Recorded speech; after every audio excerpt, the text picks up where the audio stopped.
vous inviter à me remercier avant même d'avoir entendu le message. Je pense qu'il faut avoir la foi pour ça. Alors, j'avais remarqué en recevant les chants de la part d'Axel que sans doute le thème du culte serait la reconnaissance. Et effectivement, c'était bien ça.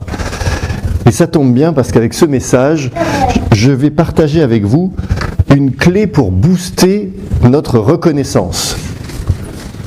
Un moyen d'avoir encore plus de reconnaissance. Mais c'est un moyen qui n'est accessible qu'à ceux qui ont déjà péché. Alors, est-ce qu'il y en a qui ont déjà péché dans la salle ce matin? Péché. Moi.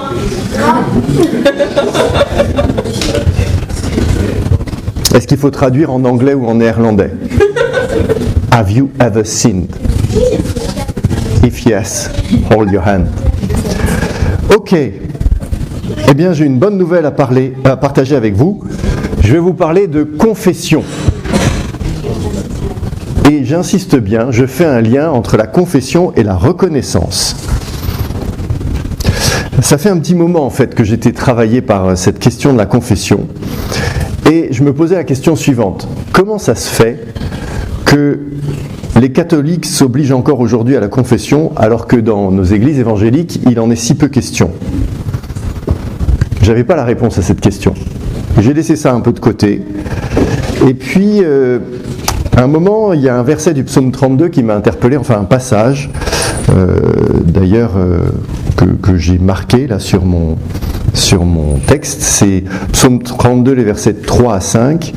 Alors, dans la version, la nouvelle édition de Genève, c'était traduit de la façon suivante. « Tant que je me suis tu, mes os se consumaient. Je gémissais toute la journée, car nuit et jour, ta main s'apesantissait sur moi. Ma vigueur n'était plus que sécheresse comme celle de l'été. Je t'ai fait connaître mon péché, je n'ai pas caché mon iniquité. J'ai dit, j'avouerai mes transgressions à l'Éternel, et tu as effacé la peine de mon péché. » Je trouve que c'était un message, voilà, quand je réfléchissais à la confession, je me suis dit, ah oui, en fait, voilà un passage où le psalmiste exprime clairement qu'il fait connaître son péché à Dieu. Et il y a un avant, il y a un après. Alors je ne sais pas si ça vous est déjà arrivé de vous casser un os. Moi, ça m'est déjà arrivé. Et même si on ne voit rien en apparence, je regarde mon poignet parce que c'est le dernier que j'ai cassé. Même si on ne voit rien en apparence, il y a comme quelque chose, une douleur profonde. Et on a beau dire ça passera, parce que c'est aussi ce que j'avais fait, j'ai dit non mais ça va passer. Ça passe pas.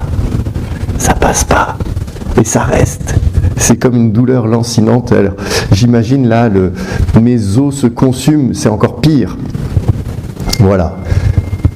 Mais alors, si on confesse nos péchés pour que cette douleur s'en aille, comment est-ce qu'il faut le faire? Est-ce qu'il faut le faire en secret ou en public? Et est-ce qu'il faut le faire auprès d'un ministre du culte? On a de la chance, on a Axel ce matin.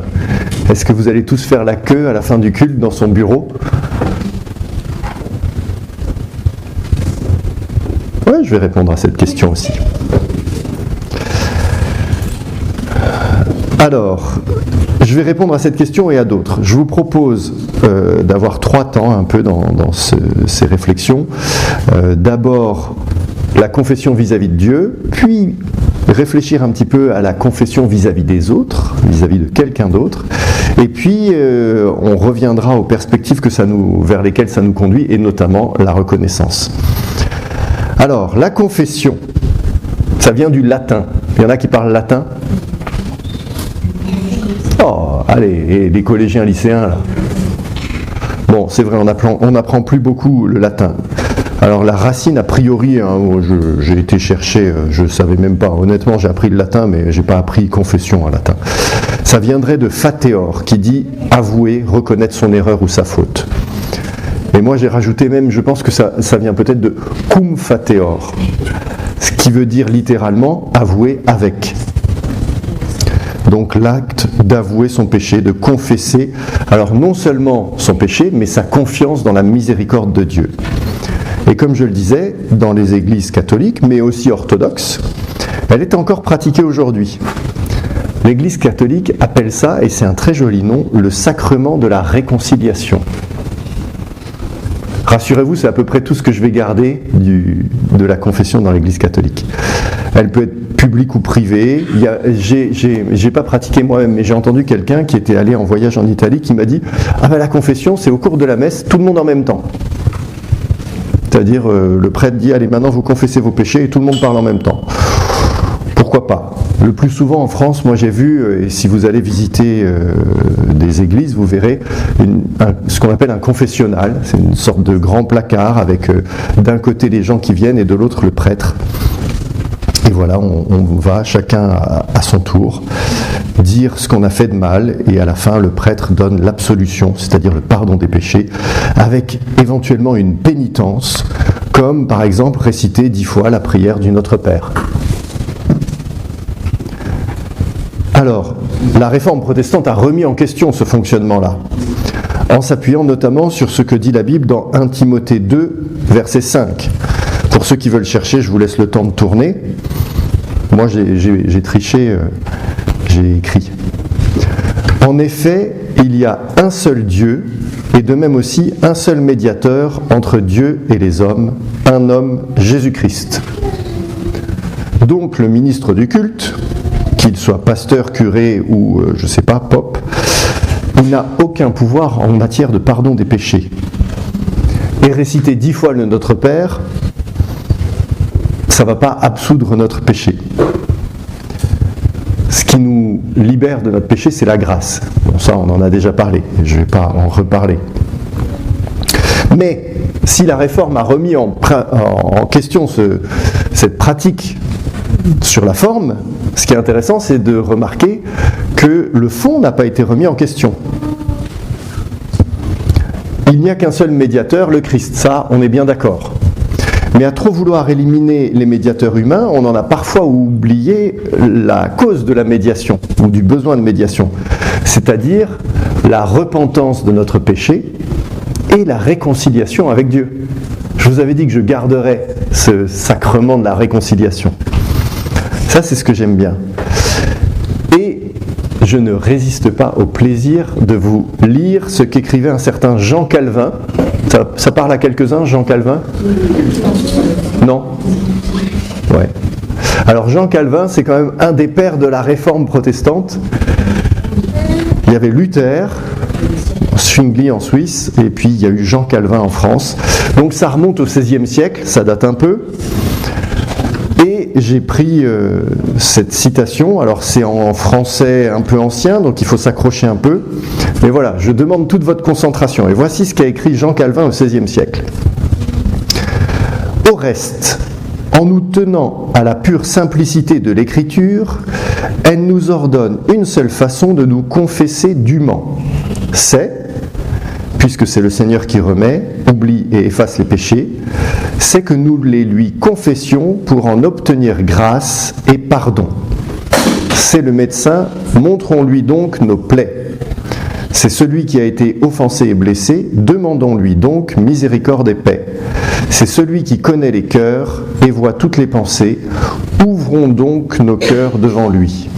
C'est celui qui appelle les pécheurs, retirons-nous donc par deux vers lui. Donc, confesser nos péchés, c'est remettre Dieu à la place qui est la sienne, celle du Sauveur, celle du Seigneur, et c'est nous remettre à la place qui est la nôtre, c'est-à-dire celle du pécheur qui a besoin du Sauveur. Et ça, c'est vraiment essentiel. Si on ne comprend pas la notion de péché, on ne peut pas aller plus loin dans la confession. Et la notion de péché, ça commence par la repentance. J'ai besoin de réaliser quel est mon péché et de prendre conscience que j'ai commis une faute. Si je n'ai pas l'impression d'avoir commis une faute, comment je vais faire pour la présenter à Dieu ?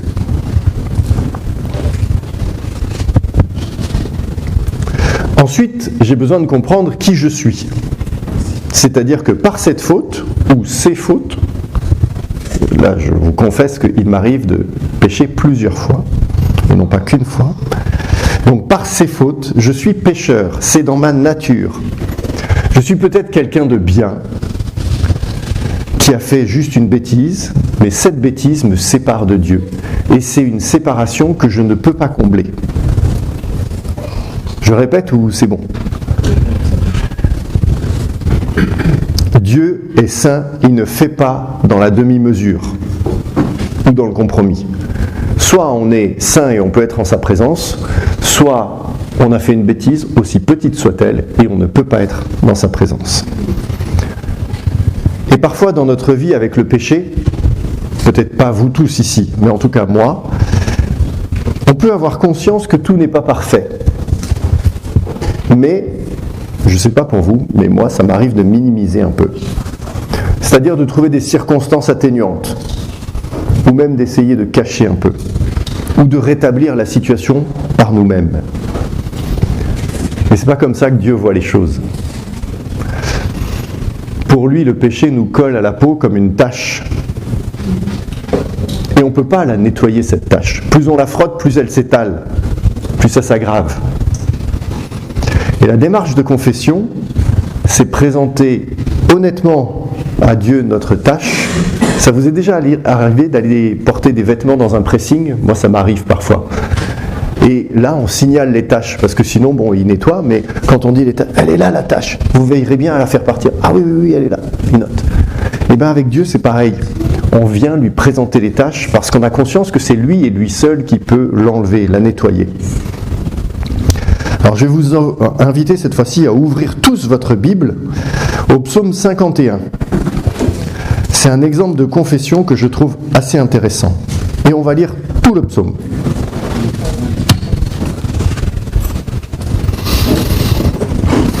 Au chef de chœur, c'est un psaume de David qu'il composa lorsque le prophète Nathan vint chez lui après qu'il eut péché avec Bathsheba. Aie pitié de moi, ô Dieu, toi qui es si bon. Efface mes torts, tu es si compatissant. Lave-moi de mon péché, purifie-moi de ma faute, car je reconnais mes torts. La pensée de mon péché me poursuit sans cesse. Contre toi seul j'ai péché. J'ai commis ce qui est mal à tes yeux. Voilà pourquoi tu es juste quand tu émets ta sentence, et tu es irréprochable quand tu rends ton jugement. Je suis depuis ma naissance marqué du péché, et depuis quand ma mère j'ai été conçue, le péché est attaché à moi. Mais tu veux que la droiture demeure au fond de mon être. Tu m'enseignes la sagesse au plus profond de moi-même.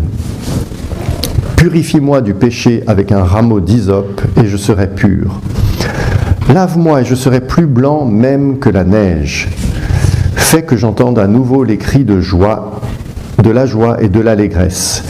Les os que tu as broyés se remettront à danser. Ne regarde plus mes fautes, tous mes torts, efface-les. Ô Dieu, crée en moi un cœur pur, fais renaître en moi un esprit bien disposé.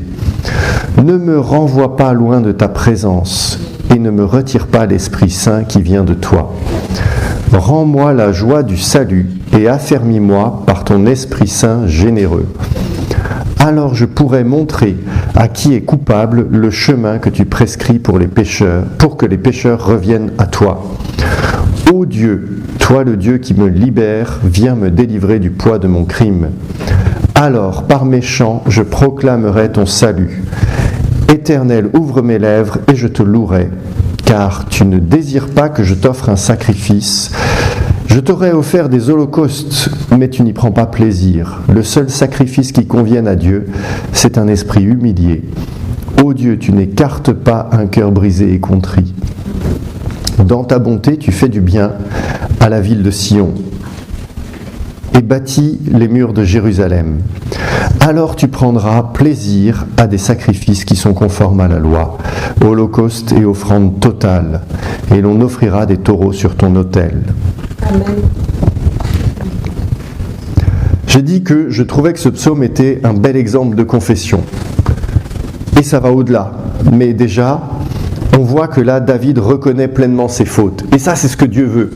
Dieu veut que les hommes reconnaissent leurs fautes comme David, pas comme Adam.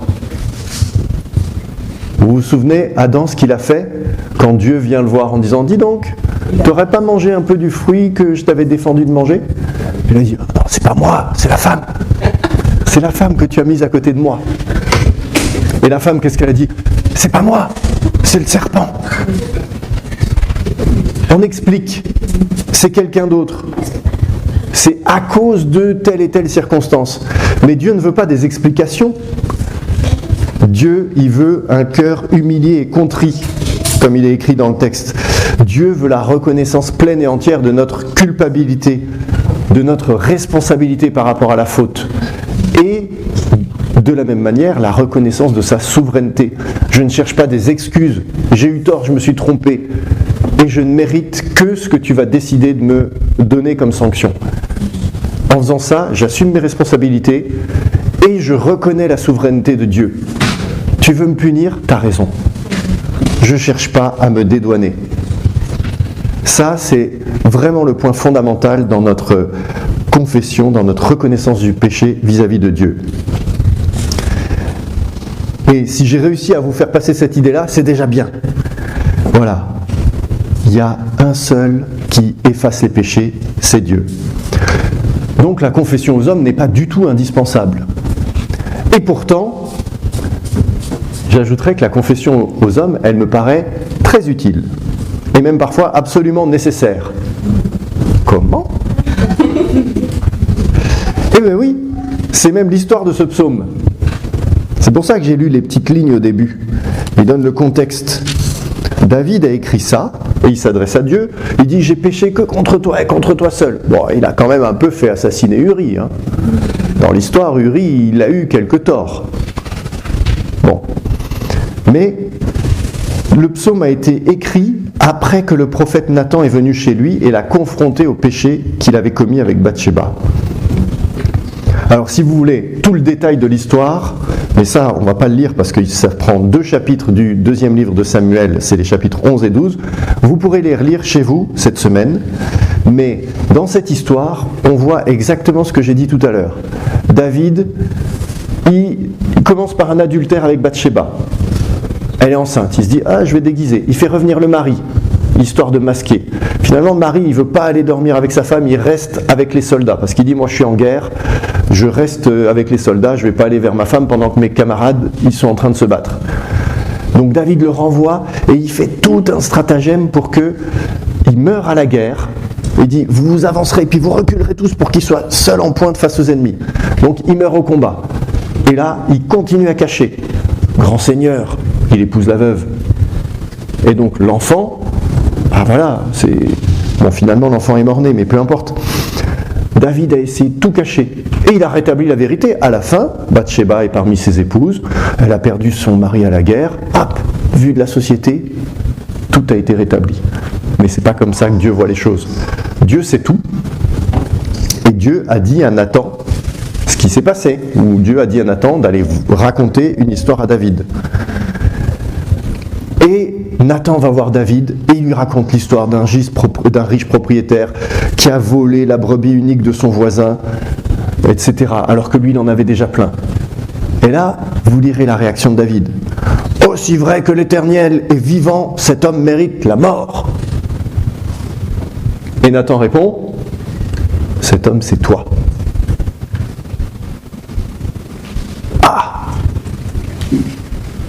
David, il avait tout caché, personne ne savait rien. Bon, sauf Bathsheba, un petit peu, elle devait se douter.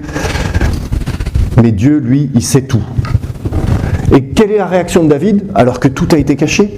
Là, il reconnaît, j'ai péché contre l'Éternel. Dieu savait déjà ça. Il sait tout. Il sait que David a péché contre lui. Et il l'a d'ailleurs révélé au prophète Nathan. Et ce prophète-là a été l'instrument pour permettre à David de reconnaître pleinement sa culpabilité et de rentrer dans le processus de repentance qui va le mener à la réconciliation avec Dieu et à la réhabilitation. Et donc, si c'est bien Dieu et Dieu seul qui a le pouvoir de pardonner les péchés, on voit toute l'utilité qu'il peut y avoir à l'intervention d'un tiers, qu'il soit prophète comme Nathan, pasteur comme Axel, ou juste un frère et une sœur en Christ. Parce qu'entre nous, puisque c'est Dieu qui a révélé, il a révélé au prophète, mais il aurait pu révéler à n'importe quelle autre personne de l'entourage de David. Bon, peut-être qu'à ce moment-là, le prophète avait le statut suffisant pour pouvoir se présenter à David et lui dire « cet homme, c'est toi ». Si quelqu'un d'autre avait accusé, peut-être ça se serait mal passé pour lui. Peu importe, ça c'est des suppositions de ma part. En tout cas, vraiment, je voulais laisser cette idée que l'intervention d'un tiers humain peut être utile. Et ça permet en quelque sorte, ça peut aussi permettre une certaine forme de soutien. Est-ce qu'il y en a parmi vous ce matin qui croient que quand on prie les uns pour les autres, c'est efficace? Oui. Eh oui. Axel a lu le début du livre de Jacques, mais si on avait lu l'ensemble du livre de Jacques ce matin, en arrivant au chapitre 5, on aurait pu lire un verset qui dit ça. Alors on va quand même en lire 2, 3. Je vous invite à ouvrir Jacques chapitre 5, verset 14.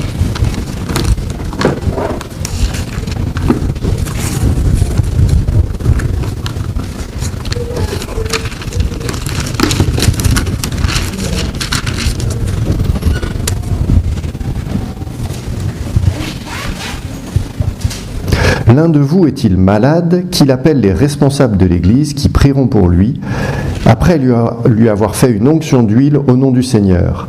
La prière, faite avec foi, sauvera le malade, et le Seigneur le relèvera. S'il a commis quelque péché, il lui sera pardonné.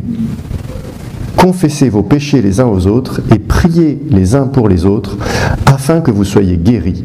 Quand un juste prie, sa prière a une grande efficacité. Alors il y a plein de choses dans ce passage que j'aime bien. Appeler les responsables de l'Église pour la prière, etc., etc. Et s'il a commis des péchés, il lui sera pardonné. C'est Dieu qui pardonne les péchés. Mais, visiblement, le recours aux responsables de l'Église peut avoir une certaine utilité. Bon, moi ça m'a rassuré, je me suis dit, parfois on sert à quelque chose. Mais ce que je retiens, la raison pour laquelle je suis allé chercher ce passage, c'est le verset 16 plus particulièrement. Il est écrit, d'ailleurs qu'est-ce qu'il est écrit ? Confessez vos péchés les uns aux autres et priez les uns pour les autres. Et ça s'adresse aux responsables de l'Église, aux anciens, mais ça s'adresse à l'ensemble de la communauté. C'est pas écrit juste que les anciens prient les uns pour vous. Non, non, non. C'est écrit confessez vos péchés et priez les uns pour les autres. Et d'ailleurs, il est écrit confessez vos péchés les uns aux autres et priez les uns pour les autres. J'insiste en disant il n'est pas écrit confessez vos péchés les uns pour les autres et jugez-vous les uns les autres. Parce que parfois ça arrive entre chrétiens. Et là, je suis presque à la fin de ce que je voulais vous dire, mais parfois on voit l'Église comme un club au sein duquel il faut être parfait, où on essaye de donner l'illusion qu'on est parfait. Mais personne n'est parfait. Ça, on le sait. Alors, comme on sait qu'on n'est pas parfait, parfois on se rassure en regardant les autres. Je ne vais pas citer qui que ce soit, mais je pense à une histoire qu'on trouve dans Luc 18. Vous savez, c'est un pharisien et un péager qui se retrouvent au même moment au temple pour prier. Et la prière du pharisien, elle est remarquable. Je te remercie de ce que je ne suis pas comme lui là, ou les autres. Moi, je jeûne 2 fois par semaine. Moi, je suis quelqu'un de bien. Et le péager, alors péager, ceux qui m'ont déjà entendu savent que, j'insiste, mais péager, c'était les collabos de l'époque. C'était ceux qui collaboraient avec l'occupant romain, qui collectaient l'impôt pour les Romains et qui se servaient sur les impôts qu'ils collectaient. Donc remis dans un autre contexte, c'est pour ça que je dis c'était les collabos de l'époque. Ils n'étaient pas très populaires en Israël à cette époque-là, voire même pas populaires du tout. C'était à la fois des collabos avec l'occupant et en plus des voleurs. Enfin des escrocs, on les appelle comme on veut. Mais... Donc le péager, lui, il avait conscience que peut-être il n'était pas considéré comme quelqu'un de bien, mais il s'adresse à Dieu. Et là, il est tout désolé. Seigneur, pardonne-moi. Et ce que j'aime beaucoup, voilà, il n'ose même pas lever les yeux. Il demande la miséricorde de Dieu parce qu'il a péché. Et le passage dit bien, c'est le publicain, le péager, qui a été justifié. Alors, si j'ai un encouragement à laisser de cette idée, c'est gardons-nous de nous comparer et de nous juger. Même si de temps en temps ça nous fait du bien. Non, erreur. On est tous pécheurs et on a tous besoin de la miséricorde de Dieu. J'avais noté un exemple, mais qui n'est pas tiré de la Bible. C'est le ministre des Affaires étrangères de Napoléon. Ça parle à quelqu'un ? Talleyrand. Vous avez déjà entendu parler de Talleyrand ? Eh bien, Talleyrand, avant d'être ministre des Affaires étrangères de Napoléon, il était évêque. Bon, il avait juste un titre d'évêque, hein, on ne va pas se mentir. D'après ce qu'on sait sur sa vie, il était plus intéressé par d'autres choses que par l'Église, mais il avait comme ça des bons mots. Et il disait « Quand je m'examine, je m'inquiète. Mais quand je me compare, je me rassure. » Alors, parfois, quand on se compare aux autres ou qu'on juge les autres, ça nous rassure, mais c'est complètement hors de propos, c'est une erreur. Nous sommes tous pécheurs et nous avons tous besoin de la miséricorde de Dieu. Et ça ne sert à rien de se comparer ou de juger les autres. Et j'irai même plus loin, ça me ferait plaisir que notre Église en particulier et l'Église en général soit un lieu où les pécheurs peuvent se retrouver et s'encourager face au péché. Un peu comme chez les alcooliques anonymes. Alors, j'ai jamais été chez les alcooliques anonymes, mais j'ai vu des scènes comme ça dans les films où ils se retrouvent entre eux et ils se disent « Tu es abstinent depuis combien de temps ?» Et puis à un moment, quand c'est dur, en fait, ils vont s'appeler entre eux pour lutter. Ah là, c'est dur, là, j'ai envie de replonger, etc. Non, fais pas ça. Et ils s'encouragent les uns les autres. Et moi, j'aimerais qu'on soit un peu comme ça vis-à-vis du péché. Au lieu de se juger les uns les autres, qu'on soit là à pouvoir se dire, quand on est face à un péché, qu'on se dit, ah là, je suis pas sûr que je vais y arriver, hop, je décroche mon téléphone et je dis, prie pour moi là, j'ai besoin que tu pries pour moi, parce que c'est dur, je lutte. Et qu'en face, on ait quelqu'un qui a une oreille attentive et qui dise, je vais prier pour toi, tiens bon, je vais venir te voir, attends que j'arrive. Alors je vous dis ça me parle de films que j'ai vus par rapport à l'alcool, mais je me dis, mais nous c'est pareil quoi. Ayons cette humilité par rapport au péché, et cette notion qui est dans Jacques, où on dit « Confessez vos péchés et priez les uns pour les autres ». On retient bien la partie « prier les uns pour les autres », mais je trouve que finalement, vu comme ça a du sens. Confessez les péchés les uns vis-à-vis des autres, et alors priez les uns pour les autres pour vous entraider à lutter contre le péché. Et l'histoire ne s'arrête pas là. 1 Jean 1, verset 9. Est-ce qu'il y en a qui le connaissent par cœur ? Oui. Vas-y. Si nous confessons nos péchés, tu es fidèle et juste pour nous les pardonner et nous purifier de toute iniquité. Absolument. Si nous confessons nos péchés, il s'agit de Dieu, est fidèle et juste pour nous les pardonner et pour nous purifier de toute iniquité. Tout est important dans ce verset. Dieu veut notre confession, si nous confessons nos péchés. Dieu est fidèle et juste pour nous les pardonner.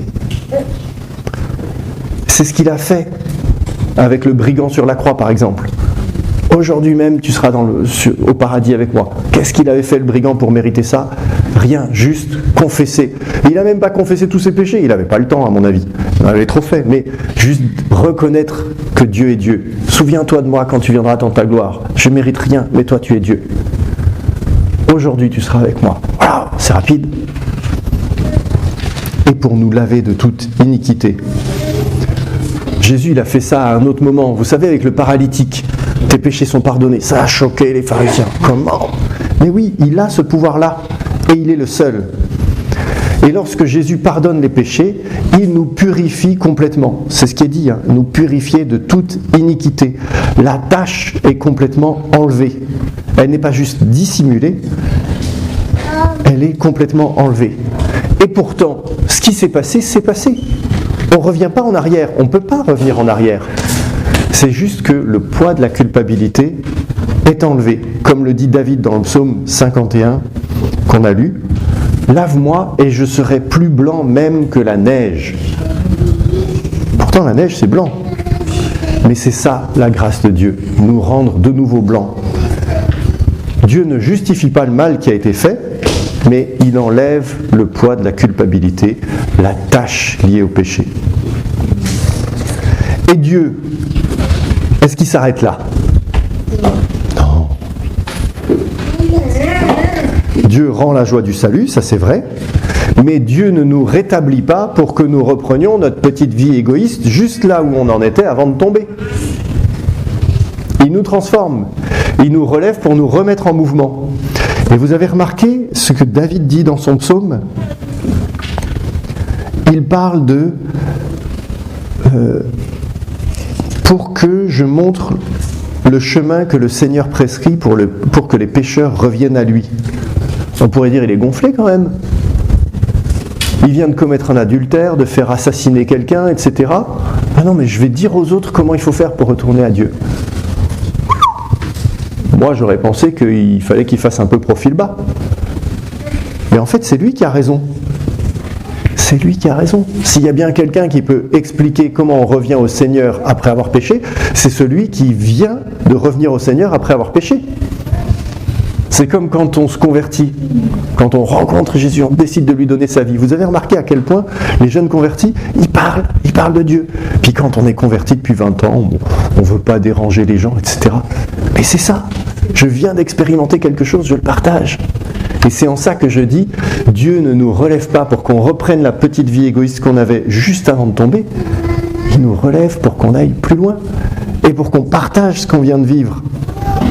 Romains 5, verset 20 disait « Là où le péché a abondé, la grâce a surabondé. » Moi, pendant des années, je ne comprenais rien à ça. La notion de grâce qui surabonde, je ne comprenais pas. Je comprenais la notion de grâce, mais je me disais « Mais qu'est-ce que ça veut dire ?» Mais en fait, c'est ça que ça veut dire. Quand Dieu nous délivre du péché, nous relève du péché, il nous fait entrer dans une nouvelle dimension de la relation avec lui, il nous conduit plus loin dans notre vie personnelle avec lui. Et ce qu'on vient de vivre, on peut même non seulement le prendre pour nous, mais le partager. On en a trop. Ça surabonde. Alors, vous voulez vivre une vie remplie de joie et de reconnaissance? Je vous avais promis que je faisais un lien avec la reconnaissance. Des moments de louange extraordinaires, comme David, qui a écrit je ne sais pas combien de dizaines de psaumes. Eh bien, commencez chaque journée ou chaque culte par un moment où vous examinez vos péchés, vos faiblesses, vos manquements. Par un moment où vous faites semblant de dire à Dieu, bon, ouais, j'ai pas fait tout très bien cette semaine, mais bon, je suis quand même quelqu'un de bien. Non, mettez-les devant lui. Et prenez conscience que Dieu va effacer toutes les tâches une après l'autre. Et alors là, vous aurez vraiment la joie et la reconnaissance parce que Dieu a effacé votre péché. Ça augmente notre reconnaissance, ça augmente notre proximité avec lui, notre soif de le servir et de témoigner de ce qu'il a fait pour nous. Je pourrais montrer à qui est coupable le chemin que tu prescris pour que les pécheurs reviennent à toi.